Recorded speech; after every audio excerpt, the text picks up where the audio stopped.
South Asia के अंदर एक वक्त था कि यहाँ पर एक रीजनल ऑर्डर बना हुआ था, और वो जो रीजनल ऑर्डर था वो टोटली इंडिया डोमिनेटेड था, यानी तकरीबन सारे मुल्कों के ऊपर सवाए पाकिस्तान के इंडिया का असर था।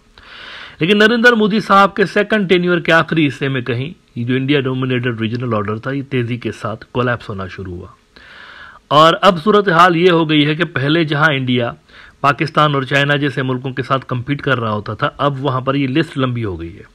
दीगर भी प्लेयर्स यहाँ पर आ गए, साउथ एशिया की बात कर रहा हूँ, और वो भी प्लेयर्स आ गए यहाँ पर जो कि साउथ एशियन नहीं है। मिसाल के तौर पर China is not south Asia, लेकिन उनका बहुत ज़्यादा इन्फ्लुएंस हो गया यहाँ पर, इंडिया से ज़्यादा हो गया।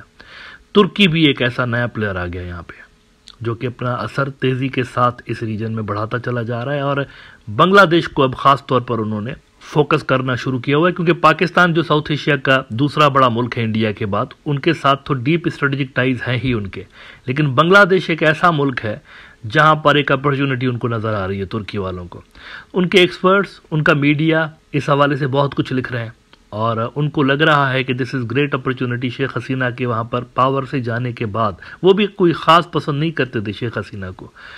शेख हसीना का जो प्रो इंडिया स्टांस था उसको तुर्की वाले कुछ ज़्यादा इतनी अहमियत नहीं देते थे, लेकिन अब नई जो सरकार आई है तो वहाँ पर भी लग रहा है तुर्की के अंदर कि दिस इज़ एन अपॉर्चुनिटी, और इसको इस्तेमाल करते हुए अपना हमें रीजनल इन्फ्लुएंस बढ़ाना चाहिए। तुर्की का एक बड़ा न्यूज़ आउटलेट है टर्की टुडे, इन्होंने आज इस हवाले से एक बड़ा इंपॉर्टेंट और काफ़ी लंबा चौड़ा आर्टिकल लिखा है। एक ओपिनियन है उनके एक्सपर्ट्स का, उसमें वो बता रहे हैं कि हमें बांग्लादेश के अंदर फोकस करना चाहिए और इंडिया का काउंटर बैलेंस बनना चाहिए।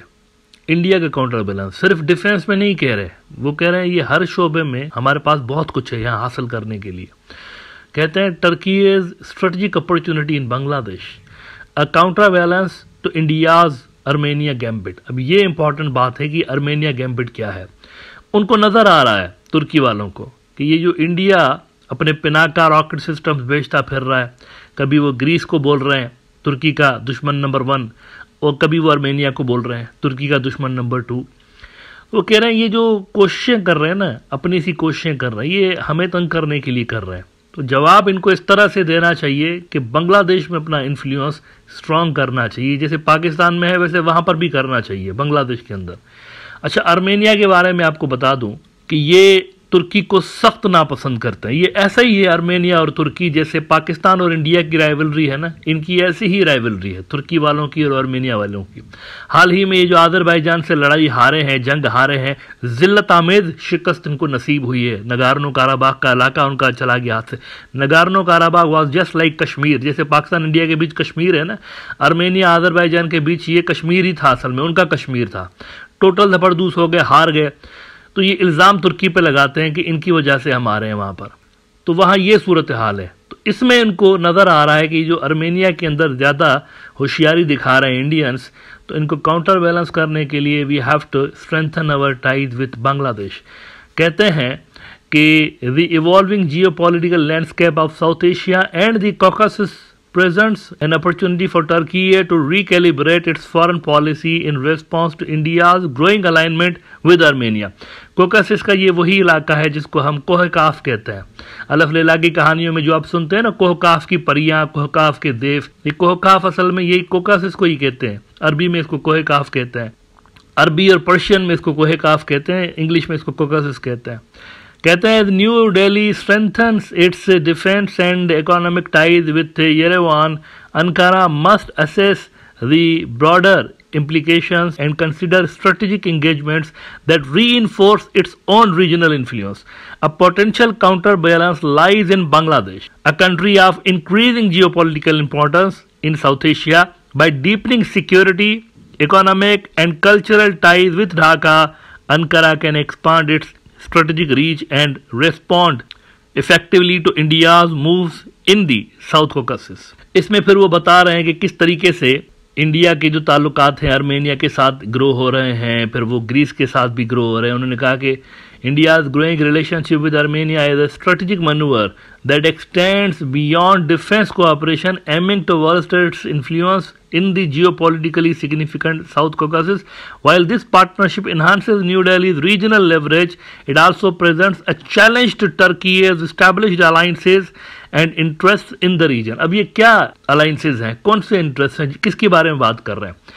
देखिए, अर्मेनिया जो है ना, दे आर एंटी टर्की, और उसके अगेंस्ट ये किसको सपोर्ट करते हैं? आज़रियों को, आज़रबाईजान वालों को सपोर्ट करते हैं, जो कि अर्मेनिया का नेबर है। अब रीजनल ऑर्डर वहां कुछ इस तरह का बना दिया है तुर्की वालों ने कि that is Turkey dominated area, यानी वहां पर तुर्की का ज्यादा इन्फ्लुएंस है, आज़रबाईजान का ज्यादा इन्फ्लुएंस है। अब इंडिया का यहां पर क्या फड्डा है? इंडिया क्यों फुदक पड़ा है वहां पर? सिर्फ तुर्की नहीं है वहां पर, तुर्की की वजह से वो नहीं गए, उधर कोई पाकिस्तान फैक्टर भी है। ये जो वहां गए हैं ना, अर्मेनिया के साथ अपने ताल्लुकात बढ़ा रहे हैं, हालिया जो जंग हुई थी उसमें भी ये सपोर्ट करते रहे, अर्मेनिया वालों को वेपन्स भी देते रहे, उधर से पाकिस्तानी भी इनको सपोर्ट करते रहे।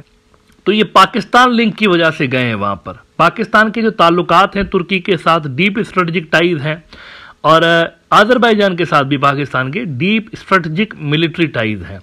बल्कि यहां तक उनके ताल्लुकात हैं, पाकिस्तान ने वेपन्स और ये सारा कुछ तो दिया इस जंग के अंदर ही, जो अर्मेनिया आज़रबाईजान की लड़ाई थी। इंडियंस ने यहां तक इल्ज़ाम लगाया, और अर्मेनिया वालों ने, कि ये सिर्फ वेपन्स नहीं दे रहे, ये खुद आके लड़ भी रहे हैं पाकिस्तानी यहां पर। इनके मीडिया ने इस तरह के रिपोर्ट्स लगाना शुरू किए, अर्मेनिया वालों ने भी, इंडियंस ने भी, कि हमने पाकिस्तानी सोल्जर्स देखे हैं, ये लग तो नहीं रहे आदरी हैं शक्ल से, ये तो पाकिस्तानी लग रहे हैं जो कि वहां पर जिनसे लड़ाई हो रही है हमारी।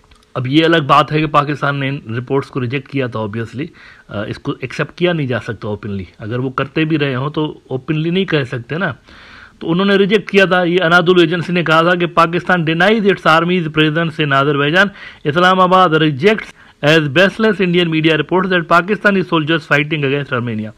तो यहां तक ये मामला चला गया हुआ था। So the bottom line is that एक भरपूर किस्म का तीनों मुल्कों के दरमियान एक अलायंस मौजूद है, तुर्की, पाकिस्तान और ये जो आज़रबाईजान है, डिफेंस अलायंस। आप आंखें बंद करके इस पर रिलाय कर सकते हैं, ऐसा अलायंस है। यानी कि अगर खुदा न खास्ता पाकिस्तान की जंग हो जाती है, लड़ाई हो जाती है, तो जैसे पाकिस्तानी आंखें बंद करके इस बात पे ट्रस्ट करते हैं कि चाइना से इनको हेल्प मिलेगी, वैसे ही ये आंखें बंद करके ट्रस्ट करते हैं कि फाइनेंशियल सपोर्ट, मिलिट्री सपोर्ट इनको वहां से भी मिलेगी, आज़रबाईजान से और तुर्की से जितनी चाहिए अनलिमिटेड इनको मिल रही होगी। इस तरह का एक अलायंस है। इंडिया को इस अलायंस से मसला है, इसीलिए ये वहां पर पहुंचकर तो एक रीजनल ऑर्डर चेंज करने की कोशिश कर रहे हैं। इस पे तुर्की को प्रॉब्लम है कि ये तो हमारा रीजनल ऑर्डर है, इसको ये क्यों तब्दील कर रहे हैं? तो जवाब देना चाहिए, जवाब साउथ एशिया के अंदर देना चाहिए, घर में घुस के जवाब देना चाहिए। तो ये घर में घुस के जवाब दे रहे हैं कि बांग्लादेश एक आइडियल मुल्क है, वहां पर ये जो नया शिफ्ट आया है, इस शिफ्ट में बहुत बड़ी अपॉर्चुनिटी मौजूद है तुर्की वालों के लिए। देखिए ना, वो कहते हैं, उनके एक एक्सपर्ट हैं, उनको कोट करते हुए वो कहते हैं कि during Sheikh Hasina's tenure, Bangladesh maintained close political ties with India. However, after her ousting, relations between Dhaka and New Delhi significantly deteriorated. As economic relations with India waned, interim government President Muhammad Yunus accelerated efforts to diversify Bangladesh's international partnerships. Additionally, there was a notable thaw in the long frustrated relations with Pakistan, leading to new avenues of cooperation, including the resumption of direct flights. तो उनके experts भी ये सारी चीज़ें note कर रहे हैं कि एक पॉजिटिव चीज़ है, पाकिस्तान उनका स्ट्रेटेजिक पार्टनर है, उसके साथ बांग्लादेश के ताल्लुकात बेहतर हो रहे। शेख हसीना इसीलिए तो नहीं कर रही थी, क्योंकि ये नॉर्मलाइजेशन उस वक्त भी हो जाती ना, नए रास्ते यहाँ पर तुर्की के लिए खुल जाते हैं, जो कि इंडिया नहीं चाहता था, और इंडिया की वजह से फिर शेख हसीना नहीं चाहती थी। ये स्ट्रेटेजिक सिग्निफिकेंस है असल में पाकिस्तान की। अच्छा, आज भी वैसे ये जो पाकिस्तानी प्राइम मिनिस्टर है शहबाज शरीफ, उधर ही पहुंचा हुआ है, उधर ही बैठा हुआ है इस वक्त भी, ये जो आज़रबाईजान है, और ट्रेड और डिफेंस की डील्स करने गया वहाँ पे। इस वक्त जब हम बात कर रहे हैं तो ये वहाँ पर मौजूद है, उधर ही बैठा हुआ है।